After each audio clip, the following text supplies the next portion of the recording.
Hai guys, berjumpa lagi di channel kesayangan Anda 4G. Jangan lupa guys, like and subscribe. Nah, dual justice itu adalah suatu asas yang memisahkan antara perbuatan pidana dengan pertanggungjawaban pidana.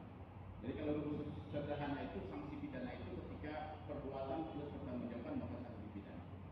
Nah, apa suatu konsekuensi logisnya? Maka secara umum dugaan tindak pidana apapun, ketika ada dugaan tindak pidana, pertama sekali yang diverifikasinya Pak Mukti Sulaiman ya, tidak dengan terdakwa lain ya, karena masing-masing terdakwa itu bisa beda posisi. Jadi ukurannya itu kan, ukuran ini kan penyalahgunaan kewenangan kan gitu. Nah, dalam pasal 3 itu kan ada kewenangan, pengaturannya salah satunya penyalahgunaan kewenangan. Atau juga di pasal 2 tipikor itu kan perbuatan melawan hukum. Nah, terkait dengan perbuatan melawan hukum atau wadah telah dalam hukum pidana dan penyalahgunaan kewenangan itu akan dilihat domain wilayah terjadinya suatu dugaan itu. Ternyata kan ini terkait kan wewenang kan, karena menyangkut posisi terdakwa sebagai sekda di APD. Jadi nah, dalam hukum pidana terminasi atau terminologi kewenangan itu tidak berada dalam hukum pidana, dia berada di hukum administrasi negara. Oleh karena itu ukurannya itu dialihkan ahli hukum administrasi negara untuk melihat ada atau tidak penyalahgunaan kewenangan itu. Nah, disinilah hukum pidana itu berlaku asas ultimum remedium. Kita melihat dulu. Jadi itu pada konteks parameternya. Yang kedua, dalam perbuatan melawan hukum ya, dalam setiap pasal dari undang-undang pidana itu kan selalu ada perbuatan melawan hukum. Nah, dalam konstruksi pasal ada yang disebut secara jelas, ada yang tidak.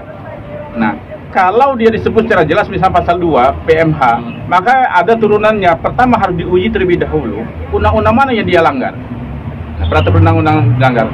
Kalau ada undang-undang pidana khusus misalnya TP Bank, kepabeanan, apakah tindak pidana khusus mengatur itu? Misalnya penyeludupan itu ada keuangan negara kan? Nah, tetapi yang berlaku tetap adalah undang kepabeanan, berlaku asas lex specialis sistematik drohat and generalis. Undang-undang khusus sistematik yaitu undang-undang kepabeanan menyampingkan undang-undang tipikor. Nah, itu yang kedua. Ketiga, kalau pelanggarannya itu tidak ada undang-undang khusus di luar KUHP mengaturnya, maka dilihat terjadi pelanggaran bidang apa. Misalnya hukum administrasi, atau hukum perdata, atau hukum lain, maka dilihat pertama, apakah hukum administrasi itu telah terjadi perbuatan berhukum dalam lapangan hukum administrasi. Kedua, ada nggak mekanisme penyelesaiannya. Jadi betul-betul hukum pidana mutlak berpedoman berpatokan kepada hukum administrasi negara. In kasu, pada kasus ini, maka apakah terdakwa telah menyalahgunakan kewenangan atau telah melakukan perbuatan hukum dilihat dari tupoksi beliau. Menurut ahli hukum administrasi negara tidak ada penyalahgunaan kewenangan, tidak ada melawan hukum, berarti kan tidak ada perbuatan pidana. Nah, itu tadi dalam persidangan. 4G.